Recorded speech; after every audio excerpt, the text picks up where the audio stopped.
Tulsa Massacre, the untold story of Black Wall Street. In the heart of the United States, at a time when segregation was as solid as the concrete of freshly paved streets, something almost impossible flourished. A black, independent, wealthy, and proud city. Greenwood. Known as the Black Wall Street, it was more than just a community. It was a symbol. A silent cry against white supremacy that said, "We can thrive even with the invisible chains of racism tightening our wrists." It all began in the early 20th century, when the oil boom in Oklahoma attracted dreamers from all over the country. Many of them were black, coming from the South, fleeing the violence of the Confederate States and seeking something they had never truly experienced: freedom. Greenwood was born from this desire for autonomy and hope. A black lawyer named O.W. Gurley, a visionary pioneer, bought 40 acres of land north of the railroad tracks in Tulsa and sold them only to African Americans. Soon, the first houses, the first stores, the first churches appeared. The community quickly flourished. Within a few years, Greenwood was an oasis of prosperity. It was common to see black men and women walking the streets dressed in white linen and elegant hats, entering black-owned stores, studying in black schools, being attended to by black doctors. It was a closed ecosystem of success. Greenwood had more than 300 black businesses: banks, bakeries, cinemas, fine clothing stores, medical and dental offices, music schools, theaters. The neighborhood even had its own newspaper, the Tulsa Star, which fueled black pride and chronicled the community's achievements. Wealth circulated among them. Every dollar was spent several times within the community before leaving for the outside world.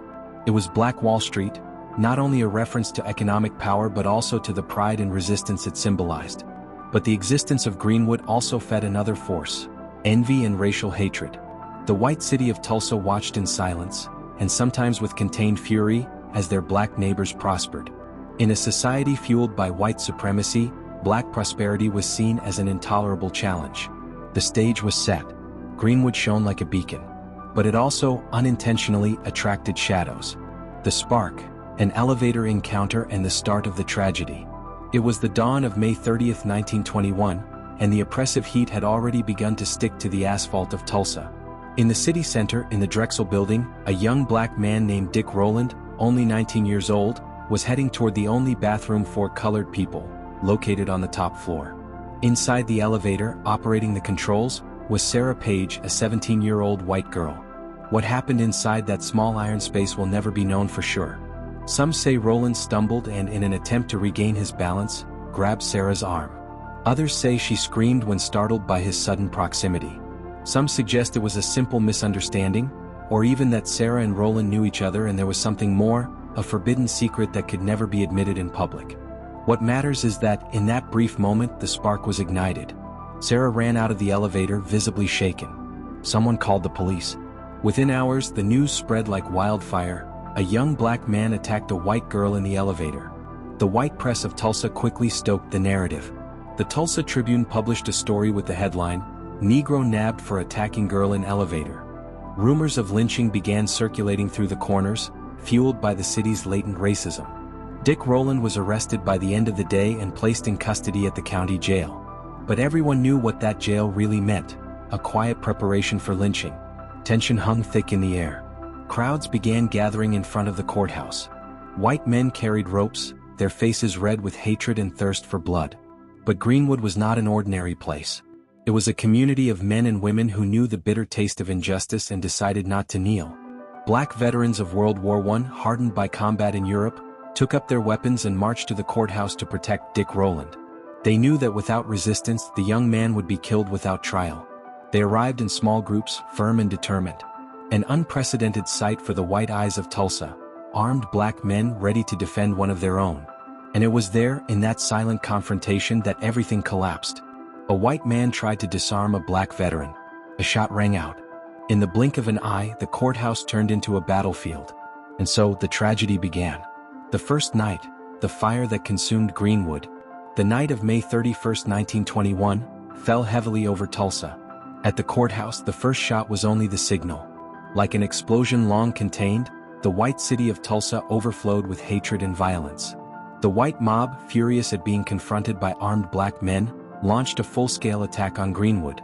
Armed white men, many of them recently returned from World War I, grabbed their shotguns, revolvers, and makeshift Molotov cocktails.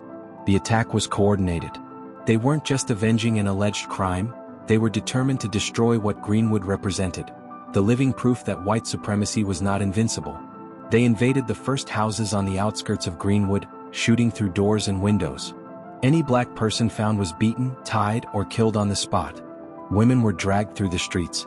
Children, separated from their parents, ran to hide in basements, churches, and under debris. Soon the flames began. Homes were set on fire one after the other, as if an invisible demon were striking matches at every corner.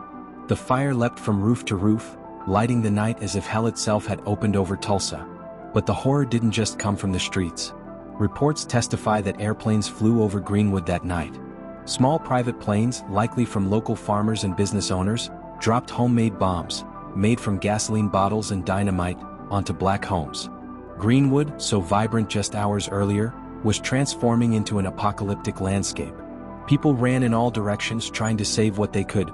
Children in their arms, Bibles pressed to their chests, or just their own lives.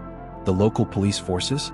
They not only failed to protect the black population, in many cases they actively participated in the massacre. Instead of containing the looters, the police armed the whites. Many black people were arrested for disorder, while their homes were burned to the ground. In a matter of hours, more than 35 blocks of Greenwood were consumed by flames. The sound of explosions, gunshots, and screams echoed as far as the eye could see. It was a war zone, but only one side had declared battle.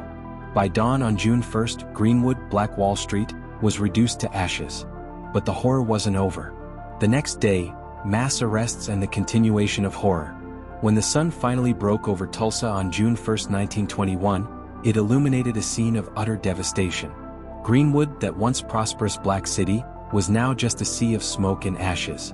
Where once there were elegant homes, thriving stores, schools, and churches, only charred wooden skeletons, smoldering debris, and the unbearable stench of destruction remained. But for many, the worst was yet to come. Instead of receiving aid, the black survivors were treated as criminals. Throughout that day, National Guard troops and police forces rounded up thousands of black residents, men, women, and children, and forced them to march to makeshift detention camps. These camps were set up in parks, fairgrounds, and sports arenas. There, under the threat of weapons, entire families were forced to register, prove good conduct, and remain under surveillance. Many were released only if they had a white employer to vouch for them. It was a new form of slavery disguised as public order. The homes and stores of Greenwood continued to be looted. What the fire didn't consume, the invaders stole: furniture, jewelry, clothing, documents, money, books. Medical records, college diplomas, family photographs were destroyed or vanished forever, as if the history of Greenwood had been swept away with the smoke. Official reports spoke of 36 dead. But witnesses and modern historians know the truth. The real number easily exceeded 300 victims, perhaps far more.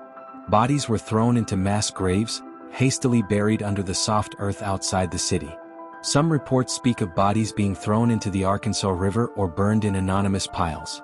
And then silence fell. A cruel, heavy silence, suffocating more than the fire itself. No white person was arrested. No one compensated. No one held accountable. The victims? Criminalized, forgotten, silenced. It was the final blow. It wasn't enough to physically destroy Greenwood. It was necessary to erase its memory so no one would dare to rebuild it. And so, in a few hours, one of the most brilliant black communities in the United States was erased from the map and buried alive in oblivion.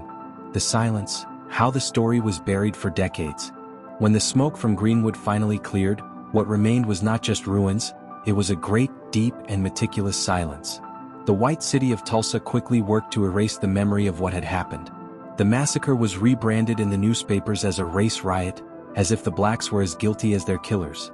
The word massacre was never used, and the official narrative claimed that the black people themselves were responsible for the destruction of their community. The black families that survived were abandoned to their own devices. With no insurance to rebuild, insurers refused to pay, claiming riots weren't covered. With no help from local authorities, with no compensation, the survivors of Greenwood had to live in tents, improvised by black organizations, for months on end. But worse than poverty, worse than the material loss, was the weight of silence. All over Tulsa, in schools, newspapers, and courts, what had happened in Greenwood was swept under the rug of history. It was too dangerous, too inconvenient to admit that an entire city, with the complicity of the authorities, had participated in the worst racial massacre in American history. Black families were threatened not to speak. White teachers never taught children about the tragedy. History books completely ignored the events of 1921. Tulsa prospered, but over a hidden cemetery. Decades passed. Entire generations grew up in Tulsa without ever hearing a word about Greenwood. It was as if that shining neighborhood, that Black Wall Street, had never existed. As if its music-filled streets, its scent-filled restaurants, its newspapers and universities were just a dream that was never real. For many survivors, the trauma became a shadow that dragged itself through life. They learned to smile in silence, to rebuild in silence, to carry a pain that few dared to ask about and even fewer cared to hear. It was a more subtle kind of murder. The murder of memory. The murder of hope. But on the quietest nights, among the Black families that refused to forget, the stories were still told. Whispered to children before bed. Kept in diaries hidden at the bottom of trunks. Cried at discreet funerals. The flame of truth, though weak, never fully extinguished. The reawakening, when the world finally started to listen. For decades, the Greenwood Massacre remained a lost whisper in the wind. But the truth, no matter how much they try to bury it, always finds a way to rise again. It was in the 1960s and 1970s, with the height of the civil rights movement, that whispers about the massacre began to grow louder. Young Black people from Tulsa, now university students, started asking uncomfortable questions. Why do our grandparents talk about a city that no longer exists? Why are there no records? Why do our history books jump from 1920 to 1922, as if nothing happened? These questions, once dangerous, now echoed with the force of a generation that no longer accepted submission. Local journalists, investigators, and historians began to dig into the invisible ruins of history. Interviews with survivors, many now elderly, revealed painful memories that had been kept close to their chest like silent scars. They spoke of the gunfire, the fires, the bodies. They spoke of the fear that never passed, of broken promises, of the daily struggle to keep breathing in a city that wanted them to cease to exist. Old documents, forgotten newspaper clippings, and official records hidden in dusty archives began to emerge, like ancient bones revealed by the erosion of time. Each new piece of information was like a lightning bolt breaking the darkness. Each new story was like a stone thrown against the wall of denial. In 1996, driven by growing pressure from the Black community and committed scholars, the state of Oklahoma finally authorized the creation of the commission to study the 1921 Tulsa race riot. It was a small, though late, step, but it was a beginning. The commission listened to living witnesses, dug up forgotten records, and gave a name to what had truly happened: a racial massacre. Not a riot, not a disturbance, but a brutal, systematic, premeditated crime. They identified mass graves that had never been opened. They uncovered looted properties, stolen land titles, families stripped of their lives and their futures. The truth, so carefully erased, now emerged like an uncontrollable roar.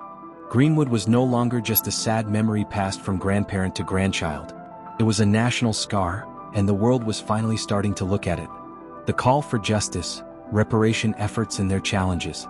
When the truth finally broke the silence, it came with an inevitable question. And now, who will repair this crime? Survivors still alive, now in their 80s, 90s, rose up, fragile in body but giants in spirit. They demanded what had been denied to them for a lifetime: justice, recognition, reparation. But, as always in history, asking for justice was easy. Achieving justice was another cruel battle. Lawyers, activists, and descendants of the victims united to seek compensation. They argued, with documentary proof, that the municipal and state governments of Tulsa, as well as the police and National Guard, were directly responsible for the destruction of Greenwood. The survivors did not ask for charity. They did not ask for handouts. They demanded what had been stolen from them: their homes, their businesses, their dignity. In 2001, the official commission recommended 5 forms of reparation: direct payments to surviving victims, payments to descendants, a scholarship fund for Greenwood's youth, economic incentives to rebuild the community, a public memorial to remember and never again allow such a tragedy to occur. But, as so often in history, the recommendations were largely ignored. Direct payments never came. Compensations never arrived. The rebuilding of Greenwood? Slow, symbolic, far from restoring what was lost. The coldness of the courts was like a second assault. In 2003, lawsuits filed by the survivors were dismissed. The reason? Too much time had passed. The massacre, the judges said, belonged to the past. But for the survivors, Greenwood was not the past.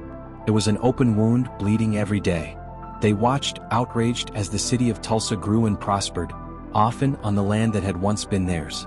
They heard empty promises of reconciliation, but saw few concrete actions. And even in the face of these defeats, they did not remain silent. They marched. They told their stories. They filmed documentaries. They held public hearings. They organized exhibitions. They kept the memory alive, like someone protecting a flame in the middle of a hurricane. Because for them, it wasn't just about money. It was about dignity. It was about the soul of Greenwood. It was about telling the world, we exist. We built. We suffered. And we deserve to be remembered. The memorial and spiritual renaissance of Greenwood. When the doors of justice closed, the descendants of Greenwood understood a deep truth. If the system wouldn't honor them, they would honor themselves. Thus was born the drive for something even more powerful than compensation. The creation of memorials. The rebirth of memory. The rebuilding of Greenwood's soul. In 2010, after years of campaigns, the city of Tulsa opened the Greenwood Cultural Center, a space dedicated to telling the true story of that extraordinary community. On the walls, photos of the entrepreneurs, doctors, lawyers, and artists who once thrived there. In vivid exhibitions, visitors could see old documents, maps, charred clothes, objects rescued from the ashes of 1921. There, among the illuminated showcases and silent corridors, Greenwood breathed again, not as a wound, but as a testament. And in 2021, on the centenary of the massacre, an even more powerful landmark was erected. The Greenwood Rising, a state-of-the-art museum that not only told the story of the massacre but also celebrated the resilience of Tulsa's Black community. Inside the Greenwood Rising, each room is a journey through the soul. You begin by seeing the brilliance of Black Wall Street, its cinemas, its shops, its newspapers pulsing with life. Then you are immersed in the brutal darkness of the night of the massacre. The flames, the screams, the terror. And then you emerge into the light of resistance. The reconstruction, the struggle, the hope that never died. The memorial is not just a place to see, it's a place to feel. Children visit the space and learn what their grandparents never could. Young people are inspired to keep fighting for justice. Tourists from all over the world cry in front of the courage that withstood hate. But perhaps the deepest rebirth is not in the walls of the museums. It's in the streets of Greenwood. Today, new Black businesses are flourishing on the same streets that were once burned. Restaurants, cafes, art studios, cultural centers. All built by the hands of descendants who refuse to be erased from history. Greenwood is no longer just a neighborhood. It is a symbol. A reminder that you can burn buildings. You can destroy documents. You can bury the truth under decades of lies. But you cannot kill the spirit of a people who refuse to forget who they are. Greenwood today is a healed wound, but never forgotten. A scar that shines as an emblem of resistance. And for every Black child who walks those streets, for every young person who enters a cafe in Greenwood and sees pictures of their ancestors on the walls, a silent message echoes. You come from kings and queens. You come from builders and dreamers. You come from those who, even in the fire, chose to live. The cultural impact. Greenwood, Indiana, the media, film, and music. As the legacy of Greenwood solidified, the story of its rise and fall was slowly absorbed by popular culture. What had started as a tale of silenced resistance was now becoming an icon of struggle and overcoming that reverberated in every corner of the world. Film was one of the first industries to surrender to the power of Greenwood's story. Documentaries, films, and series began to vibrantly retell the saga of the 1921 massacre and its spiritual reconstruction. Productions like the documentary Tulsa Burning, the 1921 Race Massacre shed light on the horrors and scars of that event, showing, in depth, the lives destroyed and the hearts that refused to stop beating. But more than just portraying the past, Greenwood's cultural impact also extended to music. Artists like Jay-Z, Nas, and Rhapsody began to include references to Greenwood in their lyrics, reaffirming the idea that the memory of Black Wall Street is part of the soul of hip-hop, the Black movement, and music as a whole. In literature, Black authors delved into the massacre and its effects on future generations, bringing the pain of the past to the present and opening everyone's eyes to a story that had been hidden for so long. Books like The Burning, Massacre, Destruction, and the Tulsa Race Riot of 1921 by Tim Madigan and Greenwood by Michael Christie are just a few examples of how the Tulsa Massacre made its way into the heart of contemporary literature. The impact of Greenwood was not just an isolated event, it was a cultural force. It was as if the city itself had become a symbol of Black resistance, resilience, the ability to rise even when all seemed lost. Greenwood was no longer forgotten. The memory of Black Wall Street spread across the world, touching hearts and minds, making millions of people remember the importance of fighting for a future where everyone has a voice, where history cannot be erased. Now, more than ever, it is essential that we all keep the flame of Greenwood's memory alive. Not just as a distant memorial, but as an inspiring lesson of resistance and courage. The people of Greenwood built more than a city. They built a legacy that still resonates today. Today, the fight for justice continues, but so does the fight for memory. Each one of us has the power to tell this story, to keep the flame of Greenwood alive in our hearts, in our conversations, and most importantly, in future generations. If you believe it's essential to bring visibility to untold stories, subscribe to the channel and share this video. The story of Greenwood deserves to be known by all so that the 1921 massacre never happens again. Together, we can ensure that the legacy of those who were lost is never forgotten. Let's keep remembering. Let's keep fighting. Let's keep lifting the memory of Greenwood.